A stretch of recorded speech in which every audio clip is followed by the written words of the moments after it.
پچھلے کچھ عرصے سے مسلسل ریکنسیلیشن کے لیے کوششیں کر رہے ہیں. صدر صاحب سے بھی آپ کی ملاقات ہوئی ہے ابھی. آپ کیا یہ کہیں گے کہ مفاہمت کے معاملے پر صدر صاحب آن بورڈ ہیں؟ بسم اللہ الرحمن الرحیم. میں جی بالکل یقین سے کہوں گا کہ صدر صاحب بھی آن بورڈ ہیں اور ان کی پارٹی بھی آن بورڈ ہے. اور میں تو یہ سمجھتا ہوں کہ جو پبلک کا رسپانس دیکھتے ہوئے میں یہ بھی پورے اعتماد سے کہہ سکتا ہوں کہ پبلک بھی اس وقت جو ہے وہ ریکنسیلیشن چاہتی ہے، کیونکہ ملک میں مزید ٹکراؤ جو ہے وہ ہر آدمی یہی سمجھتا ہے کہ وہ نہ ملک کے مفاد میں ہے نہ عوام کے مفاد میں، اور اس وقت جو مشکلات ہیں وہ یہ تقاضا کرتی ہیں کہ سب مل جل کر درانی صاحب اس مفاہمت میں، بے شک یہ مفاہمت کی کاوش بڑی زبردست ہے، لیکن یہ بتائیے گا اس مفاہمت میں فریق کون کون ہے؟ دیکھیں یہ بڑا آپ کا مطلب ایک ٹیکنیکل اور ایک کریکٹ کویسچن ہے. دیکھیں جی اس میں جو سب سے پہلا فریق جو اس وقت ہے وہ تو پاکستان کے عوام ہیں، اور دوسرا فریق جو ہے وہ سیاسی پارٹیاں ہیں. اور میں یہ سمجھتا ہوں کہ اس وقت پاکستان کے عوام یہ چاہتے ہیں کہ پولیٹیکل پارٹیز جو ہیں وہ آپس میں لڑنے کے بجائے، ایک دوسرے کو سارٹ آؤٹ کرنے کے بجائے اور حکومتی مشینری کو کسی ایک پارٹی کے خلاف استعمال کرنے کے بجائے یا دوسری پارٹی کے خلاف استعمال کرنے کے بجائے، عوام یہ چاہتے ہیں کہ اس وقت ملک میں بات تو ٹھیک ہے، یہ بالکل آپ کی بات اصولی ہے، لیکن میں اس کو ذرا نیرو ڈاؤن کرنا چاہتا ہوں. نیرو ڈاؤن اس طرح کرنا چاہتا ہوں کہ ایک طرف پی ایم ایل این ہے جس کے بارے میں تقریباً پوری سیاسی جماعتیں، پی ایم ایل این کے علاوہ سبھی سیاسی جماعتیں یہ سمجھتی ہیں کہ اس کو ایک لیول پلینگ فیلڈ صرف اسی کے لیے ہے، باقی کسی کے لیے نہیں ہے. نگران حکومتوں پر اس کا اثر و رسوخ ظاہر و باہر ہے.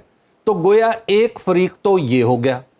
دوسری فریق ہے پاکستان تحریک انصاف، جو خود کو سمجھتی ہے کہ ہمارے لیے تو سانس لینا بھی دشوار ہے، اور باقی جو جناب پیپلز پارٹی ہے وہ ہر چند کہیں کہ ہے نہیں ہے والی کیفیت میں ہے. تو اور ایک جو پی ٹی آئی کے جو بہت سارے یعنی یوں کہیے کہ ان کے جو درد ہیں وہ اسٹیبلشمنٹ سے منسلک ہے. تو اب یہ بتائیے کہ ان کے درمیان کیسے انڈرسٹینڈنگ ہو؟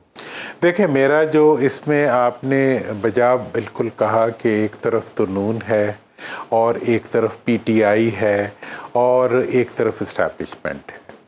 اب یہ ہے کہ ماضی کی روایات یہ دیکھی گئی ہیں کہ اسٹیبلشمنٹ جس کے ساتھ ہو جاتی ہے دوسری وہی پارٹی جو اقتدار میں آ جاتی ہے اور دوسری باہر رہ جاتی ہے. یہ ایک چلتا ہوا ایک پروسیس ہے، اور ہر پارٹی جو اقتدار میں ہوتی ہے یا جس نے اقتدار میں آنا ہوتا ہے اس کی بڑی خواہش ہوتی ہے کہ اسٹیبلشمنٹ پوری طرح سے اس کو کور دے کے اقتدار تک پہنچا دے.